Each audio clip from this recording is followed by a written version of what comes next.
আজকে আমরা ঢাকা বোর্ডের যেই এমসিকিউ প্রশ্ন তার উত্তরগুলো দেখব, মিলিয়ে নেব যে কোনগুলো আমাদের ঠিক আছে। প্রথমে আমরা দেখব কোনটি আন্তঃশাস্ত্রীয় বিজ্ঞান। এটি হচ্ছে বায়ো ইনফরমেটিক্স, কারণ এখানে কম্পিউটার বিজ্ঞান, পরিসংখ্যান এবং প্রোগ্রামিং এরকম নানা শাস্ত্র বা বিজ্ঞান সম্পর্কে জেনে তারপর সেটি আমাদের সলভ করতে হয়। এর জন্য এটি হবে আন্তঃশাস্ত্রীয় বিজ্ঞান হচ্ছে বায়ো ইনফরমেট্রিক্স। 2 নম্বরে কোনটি হাফ ডুপ্লেক্স মডেলের উদাহরণ? এটি হবে এসএমএস, কেননা এসএমএস একই সঙ্গে প্রদান করা যায় না। হয় সেন্ডার থেকে রিসিভারের কাছে একটি এসএমএস যাবে, কিংবা রিসিভার থেকে সেন্ডারের কাছে একটা এসএমএস আসবে। একই সময় দুই পাশে এসএমএস যাওয়া আসা করতে পারে না। 3 নম্বর যে প্রশ্নটি ছিল সেটি হচ্ছে অ্যাসেম্বলি ভাষার নেমোনিক কোড কোনটি?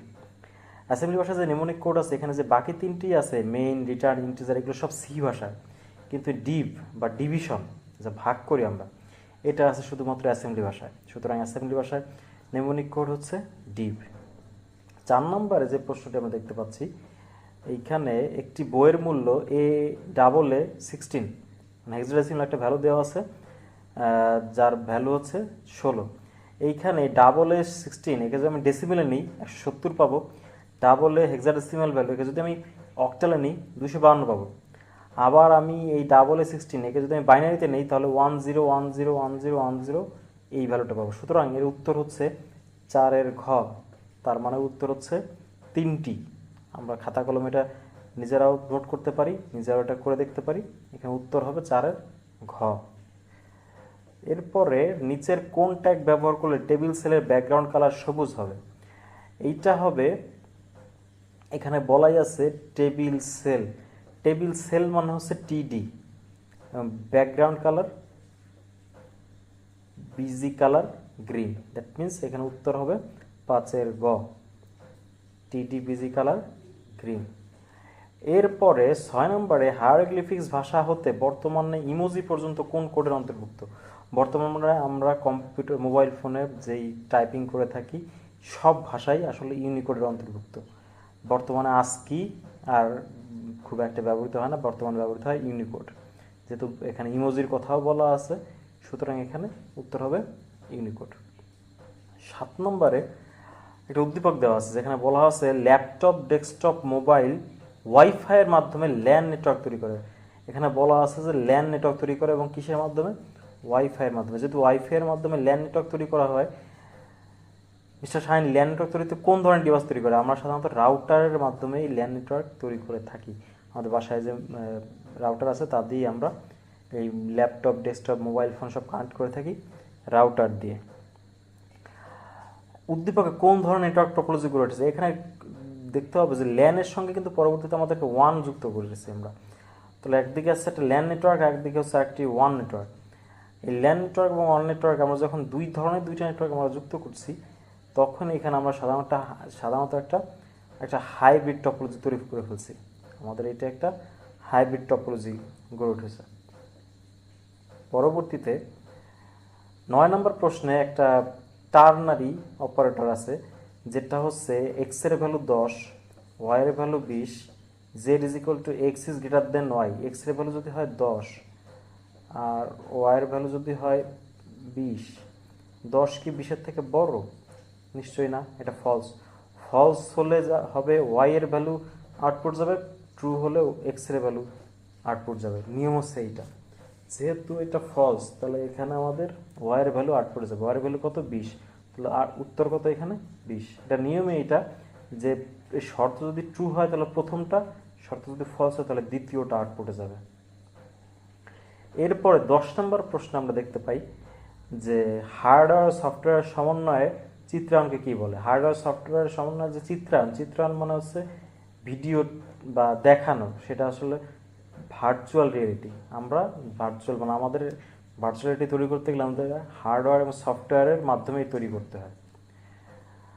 এরপর আছে বাইনারি ডেটা একদিকে বা উভয় দিকে স্থানান্তর করতে পারে কোন রেজিস্টার? এটি হচ্ছে শিফট রেজিস্টার।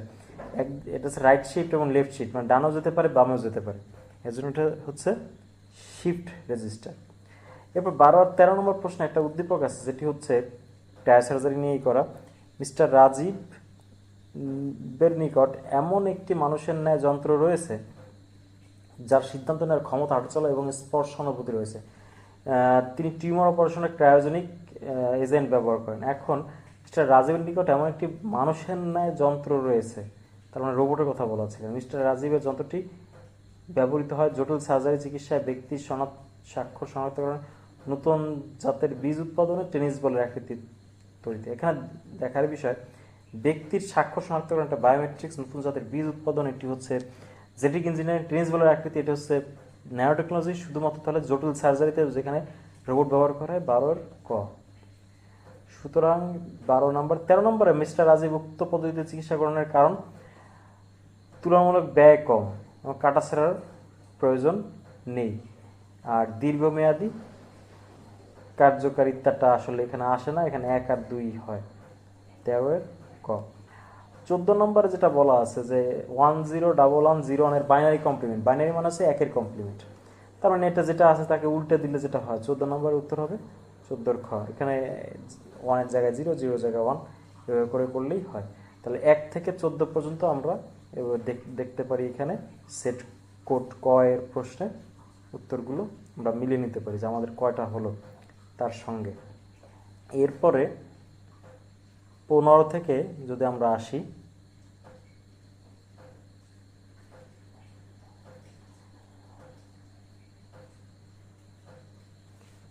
15 নম্বরে যে প্রশ্নটা আছে সেটা হচ্ছে ফাইবার অপটিক ডেটা প্রেরণের জন্য কোন আলোক রশ্মি ব্যবহৃত হয়? সাধারণত লেজার রশ্মি আমরা ব্যবহার করি। ফাইবার অপটিক কেবলের এক পাশে লেজার রশ্মি দিলে সেটাই অন্য পাশ দিয়ে আমরা ক্যাপচার করি। কামাল একজন ওয়েব ডেভেলপার, সে ক্লায়েন্টের জন্য www.allnews.com ওয়েবসাইট তৈরি করেন। এখানে বলা আছে ওয়েবসাইটের কথা। ওয়েবসাইটটি ব্যবহার করে দেশ বিদেশের খবর জানা যায়। খবর জানানোর ওয়েবসাইট আসলে কোন প্রকৃতির? এটা বাণিজ্যিক ওয়েবসাইট, তখন এ দিয়ে আমরা অর্থ উপার্জন করি, বাণিজ্যিক ওয়েবসাইট। উদ্দীপকে কামালের তৈরিকৃত ওয়েবসাইটটি ভিজিটের জন্য কোন ধরনের প্রোটোকল ব্যবহৃত হবে? প্রোটোকল হচ্ছে এইচটিটিপি। এইচটিটিপি ছাড়া এই ওয়েবসাইট আমরা কোনোভাবেই দেখতে পারবো না। ক্যারেক্টার ইনপুট দেওয়া যায় কোনটি দিয়ে? ক্যারেক্টার ইনপুট দেওয়া যায় %c দিয়ে, %f দিয়ে ফ্লোট, lf দিয়ে ডাবল, %d দিয়ে ইন্টিজার, তার মানে %c দিয়ে।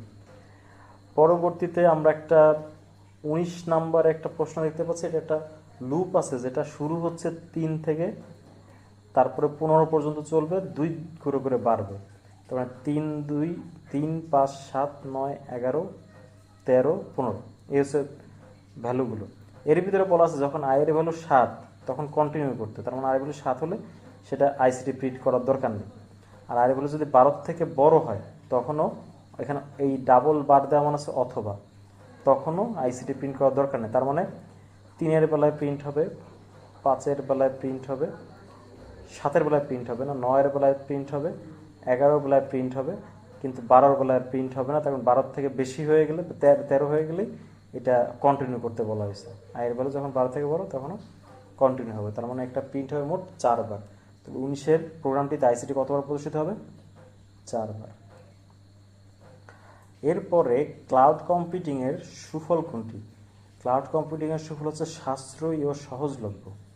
লাইসেন্স ফি লাগে, অ্যাপ্লিকেশনের উপর নিয়ন্ত্রণ রাখা যায়, তথ্যের গোপনীয়তা বজায় রাখে, এগুলো আসলে কিছুই সত্য না। তথ্যের গোপনীয়তা এখানে বজায় থাকে না, লাইসেন্স ফি আমরা দেই না, আর আমরা অ্যাপ্লিকেশনের উপর নিয়ন্ত্রণ রাখতে পারি না। এরপরে একটি সার্কিট আছে, যে সার্কিটে এই চিত্রটাই হচ্ছে অর গেটের। এখানে 2টা অর গেট আছে, একটা আছে a+b, প্রথম সার্কিটের ক্ষেত্রে আসবে a+b, আর দ্বিতীয় সার্কিটের বেলায় আসবে, দ্বিতীয় সার্কিটের সঙ্গে এটা গুণ আকার, এরা আবার সিরিয়াল আকারে আছে বা শ্রেণী সমবায় আছে, সুতরাং এটার সঙ্গে এটা গুণ আকারে যায়। তাহলে a+b into a bar plus b বার, এই দুইটা গুণ করলে যেটা হয় সেটাই আমরা এখানে পাবো, a bar plus b bar, a bar plus b বার। এই দুটাকে গুণ করলে আমরা হচ্ছে এই খ দাগ যেটি a bar b plus a b বার, মানে XOR গেট আমরা পাই। উদ্দীপককে y এর মান 0 কখন? যখন y এর মান, এখানে আমরা XOR গেটের আমরা জানি যে যখন দুটি ইনপুটই সমান হয় তখনই 0 0 তো 0, 1 1-এও 0। এইখানে ওয়াইয়ের মান শূন্য যখন ওয়াইয়ের মান আমরা এখানে মানে এই একটা এখানে পাচ্ছি, এটার উত্তরটা আসলে এখানে নাই। তার মানে এক্সর গেট যদি হয় এখানে যদি এটা এক্সর গেট হয় তাহলে এখানে উত্তর 3 নাম্বার ঠিক আছে। এক, এ আর বি এর মান 1 হলে আর একটা হচ্ছে উত্তর হবে এ এর মানও 0, বি এর মানও 0, কিন্তু সেটা এখানে কোথাও নাই। সুতরাং এই উত্তরটা এখানে আসলে উত্তরটা এখানে দেওয়া নেই এই 22 নাম্বারে। এটা আসলে কনফিউজিং। যাও 23 নাম্বারে, সুতরাং আমরা এটা কেটে রাখি 23 নাম্বার হ্যাশ সবগুলো এফ মানে হচ্ছে সাদা কালার, সবগুলো 0 থাকলে হয় কালো, আর সবগুলো সাদা থাকলে হয় সবগুলো এফ থাকলে হয় সাদা, ওয়েবসাইটে সাদা কালার নির্দেশ করে।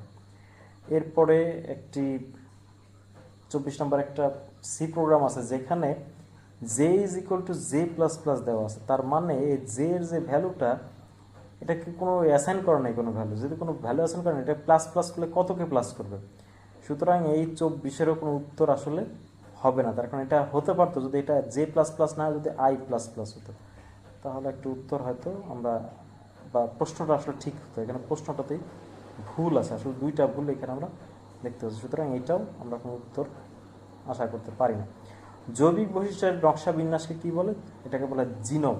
জিনোম জিন ভিন্ন জিনিস। জিনোম হচ্ছে জৈবিক বৈশিষ্ট্যের নকশা ও বিন্যাস, যে প্যাটার্নে থাকে। নিউক্লিয়াস না, ক্রোমোজোমও না, জিনও না।